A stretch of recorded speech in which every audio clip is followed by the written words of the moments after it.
നിനക്കെന്താണ് ഭ്രാന്ത് പിടിച്ചു? അതെ, എനിക്ക് ഭ്രാന്താ. ഞാൻ ഭ്രാന്തിയാ. നിങ്ങളല്ലേ? അതെ, ഞാനാ. നിങ്ങളാണോ? സംശയമില്ല, ഞാൻ തന്നെയാ. പിന്നെ ഞാനല്ലാതെ മറ്റൊരാളാവോ? എന്ത് പറ്റിയടി നിനക്ക്? പറ്റിയത് എനിക്കല്ല.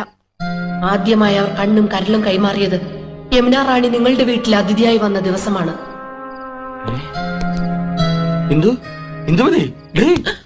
പറ, എപ്പോഴാ കൈമാറിയത്? കൈ മാറിയിട്ടില്ലല്ലോ. നിന്നെ കല്യാണം കഴിക്കുമ്പോഴുള്ള അതേ കൈകൾ തന്നെയാണ് ഇപ്പോഴും. സത്യം. അയാളുടെ തമാശകളും പൊട്ടിച്ചിരികളും കാമുകിയെ ഹരം കൊള്ളിക്കുന്നു. നല്ല തമാശക്കാരനാണല്ലേ? നിങ്ങൾ ഹരം കൊള്ളിക്കുമല്ലേ? അല്ല, അതിപ്പോ വേണ്ട, സത്യം പറ. കൈമാറ്റം നടന്ന എപ്പോഴാ? എന്ത് കൈമാറ്റത്തിന്റെ കാര്യം നീ പറയുന്നേ? ഐ എന്ന് വെച്ചാൽ എന്തോന്നാ? ഞാൻ അല്ല,